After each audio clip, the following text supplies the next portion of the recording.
going on with you all? Thank you for tapping in with me again today. And if you're new to the channel, my name is Cleveland. So welcome to the Fish Corner, everybody. If you're new to the channel, I want you to do a couple things for me before this video gets started. I want you to hit the subscribe button down below, hit the notification bell next to it, and hit the like button. Give this video a big thumbs up. It really helps the algorithm. Now let's get into the video. So it's been 1 month since we've had water in this large 1,300-gallon plywood aquarium behind me. Now, if you're new to the channel, you might not know, this is my first ever plywood build. I finished building it around early December, late November.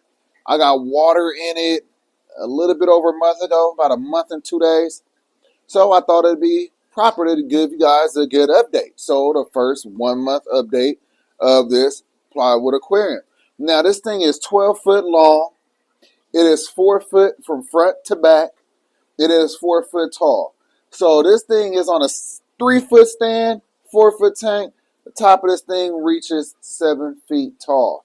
Now, most plywood builds that you'll see, they're sitting on the ground. They might be 3 foot, they might be 4 foot, they might even be 5 foot. But I haven't really seen that many 5 foot aquariums. But they're usually on the ground. I didn't want that. I'm 6 foot tall. I wanted my plywood build to be on a stand. I wanted to be able to look straight at it and just see. I wanted it to look like a real aquarium, right? When you buy an aquarium, do you put it on the floor? Do you put it on a stand? You put it on a stand. So even though this is a plywood build, I wanted it on a stand. So that's the difference between my build and a lot of other plywood aquarium builds you'll see online. Most of the people, they'll put them on the ground. They'll have a little 12-inch little foundation for it, something like that, but they won't have it on a 3 foot stand. Now, when you commit to putting your plywood aquarium on a stand, you want to make sure that it will hold the maximum weight 3 to 4 times over. So the way I constructed this stand, it could hold 4 times this weight, full of water, full of decor, full of everything. So that's one thing I would recommend if, when the time comes, you decide to build a plywood aquarium and you say, hey, I want to put it on a stand like Cleveland did. So I hope that helps you all. Now, since I've set up this aquarium, I haven't had any issues. Had some issues with the driftwood, still waiting for the slime, the fungus to remove itself. I took out the driftwood. I scrubbed it, got 1 layer off. I put it back in there. We got more on there. I do have snails in there, so the snails have been helping me out a little bit. I know plecos will probably work. I'm not too sure about putting a pleco in there because I don't want the pleco to suck on the wall of this plywood aquarium. Remember, the walls are actually just pond shield. Now it is thick, now it is strong, but some of these plecos have little teeth. So they could eventually, in my opinion, cause a problem. So I want to eliminate any chance of a problem occurring with this plywood aquarium. So I'll figure it out. Once that is off of the driftwood, then I will begin moving the larger fish into this plywood aquarium. Now, if you don't know what fish are going to go in here, then you're new to the channel, I'll show you. We have an 800-gallon indoor pond right here. We have some large arowana in here. We got some big catfish in here. We have some big boys in here that's going to go in here temporarily in the 1,300-gallon while I build a 3,000-gallon right here. Yes, I said it. A 3,000-gallon right here. So that's the goal. This is the only tank that's big enough to hold these large fish. Like I said, from an 800-gallon to a 1,300-gallon, they'll have adequate space while I construct this 3,000-gallon plywood aquarium. So that's something that hopefully will get done this year. So, as a matter of fact, ain't no hoping about that. This will get done this year. This has to get done this year. So, let's take a look at this plywood aquarium. And I'm telling you, y'all are in for a treat. All right, y'all. So, let's take a look on the inside. We have either a fan's favorite or a fan's hated. Cinder block cavern right here. We got a little cinder block condo, you could say. So this thing serves a few purposes. This is a 4-foot aquarium, so I use this as the steps to get out. Now, I could have done something else, but again, you don't want rocks falling all over while you're trying to get in and out, especially if you're carrying in large boulders like this. So this works perfectly for that. Like I said, I love it. It actually matches with the grays and everything else of the other rock work. And I love the fact that I could see through there, so I could just imagine watching the fish front to back, swimming through there and things like that. I actually really like this. It's as if I put a piece of Roman Colosseum type of decor in there. You know what I mean? I feel like I love the swim throughs. I love the aesthetic of it. It may not be something natural like these rocks right here, but it's still a lot more natural than something that's plastic. Like I said, it gives it a different look, and it serves multiple purposes. So in the end, what I feel about it, the fact that I love it, is going to override what anyone else feels about that. Now, taking a look at the large boulders. Now, imagine if I had a different way of climbing there. I was trying to climb on a rock to climb down into this aquarium. Probably would have failed, dropped the rock, could have damaged the glass, could have done any of that. So, that was my thinking. Now, we have these pieces of driftwood that's in multiple different areas. Now, I wanted to give the scape some height. 4-foot aquarium, we needed to get some scape that was going to go up, and I didn't want to put rocks. You know what I mean? So, sight breaks, aesthetics. I feel like the driftwood would make a very different impact going vertical instead of horizontal.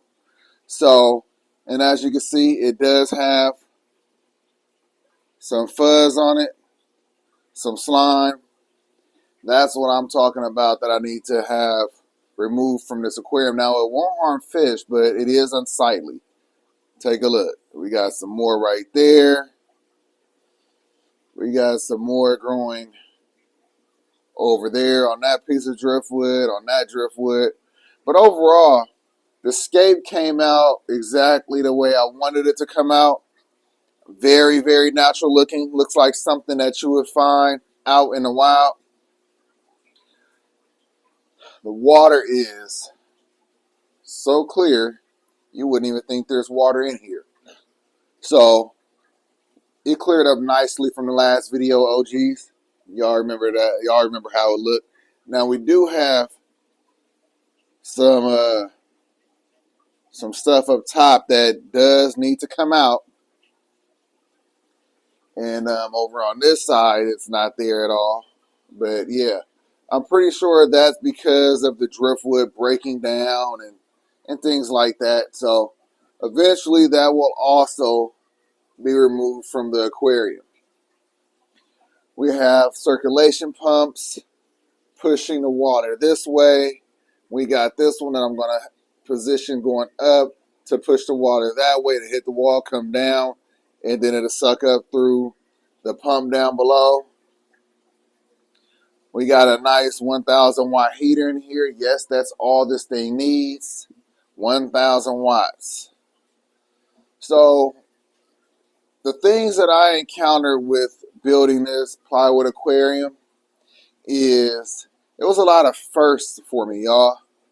First time I've ever used pine shield. First time I've ever used fiberglass. First time I've ever installed windows. First time I've ever built anything this big. First time I've ever put anything this heavy on a stand. But I did learn from fellow YouTubers how to determine the load bearing capacity. So once you figure out the load bearing capacity, you could easily multiply it times the weight of whatever size plywood aquarium you are planning to build will be. And then that's how you determine how many 2x6s, if these are 2x6s, how many 2x4s if you're using 2x4s, 2x8s if you're using 2x8s, etc., etc. So, just make sure that you not only do your research, but you you gauge it to where this stand or a stand will hold 3 to 4 times the weight of your plywood aquarium when it's completely full of water. But as far as the color theme I went with on this plywood build, obviously you could tell it's red and black. Red is my favorite color. So I had to throw the red into this fish room. It was long overdue. And then I went ahead and put these scales on the plywood aquarium as well. So no one has done that. So if you start seeing scales on plywood aquariums, best believe they got it from Cleveland over here at the Fish Corner. Now this room is called the Dragon's Den. And look at this guy right here, this dragon protector. It was so fitting to add him to the aquarium. Now, another little cool thing that I did was, I made this little, or painted this little killer shark right here. Now, even though I'm grown as hell, those little things like that, those little accents and decorations and things that complement the aquarium, in my opinion, it's just, the kid in me, y'all. It's just a kid in me. So anything that will allow you to take your mind off of the realities and the seriousness of life, especially with all of this craziness going on, and just allow you to, enjoy, dream, imagine, be a kid again sometimes, there's nothing wrong with that. There's nothing wrong with that. It's like some people playing video games. It's like some people watching Pokemon or anime and stuff like that.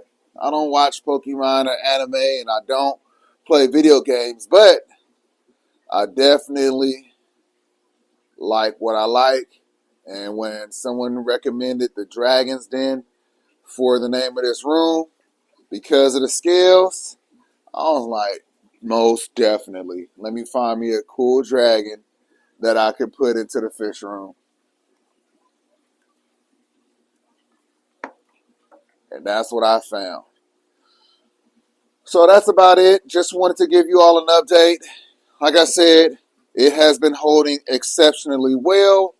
Some people was concerned about how I placed the windows in here. They thought because I didn't put a lip to hold the window up, that the window was going to somehow slide down. Now, if the window will slide down, that means the silicone is failing in multiple areas. So even with a lip on the bottom, if it's going to slide down from failure, it can still fall back from failure. You know what I mean? So, not saying that a lip may not be necessary for a very heavy or long window, but for these windows right here, the silicone that I use has held up extremely well.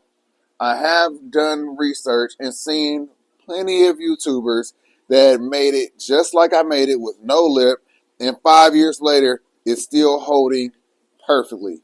So a lip can be added if that's what you choose to do. But like I said, in the end, if your silicone is going to fail, the lip you put on the bottom is not going to prevent that failure. It really is not. And then also the pressure of the water pushes against the glass and also holds it against the face of the front of the aquarium. But yeah, this silicone has held up extremely well, hasn't moved at all. And I've drained the tank multiple times and refilled it multiple times and have yet to have an issue. So not to try to be combative or anything like that, just stating some facts. And yeah, I recommend for those of you that did think that it would be a catastrophe because I didn't put the lip, do your research. I did my research. Like I said, people are putting the lips. There's people that's not putting the lips. Has it been success on both sides? Absolutely. So before assuming that it can only be done one way, otherwise it's going to end up in failure, just do some research like I did. Just do some research like I did, especially before you comment. But, people are going to comment. They're going to have their opinions. This is YouTube. This is the internet. So comments are definitely going to be provided, whether they're asked for or not. That's totally fine. But again, I'm going to do things my way. I highly recommend when you do your aquariums, keep your fish, whatever the case may be, whatever have you, I highly recommend you do things your way because it's something that you got to accept. It's something that you have to enjoy. It's something that you have to be okay with when the cameras are off. Remember, if this thing starts leaking, no one else's floor is going to get wet aside from mine. So I take the chances. I take the risk. And I am the one that benefits from the success of my decisions. So, and all of you, you could definitely learn from my successes and failures. But with that being said, let's go ahead and wrap it up. I really hope that you all enjoyed this little tour, this little update, this look at someone that decided to take a chance on building something that they've never built before. And, this was an example of courage. This was an example of discipline. This was an example of motivation. This was and is an example of somebody that want to provide the absolute best living conditions for the fish that they decided to keep. If I could do this, y'all, trust and believe you could do it too. You could do it too. All right, y'all. So, just an update video. I really wanted to show you how this thing is looking 1 month in. For me, this is a huge milestone. Building this was one milestone. It was one goal that I really wanted to achieve. It was a victory, y'all. It was a victory for me. I was always talking about building something like this when I was in an apartment a little over 3 years ago. And when I decided to commit, I really didn't know what direction I was going to go. And in the end, it turned out to be exactly the way it was supposed to be. It turned out to be exactly what I was able to handle.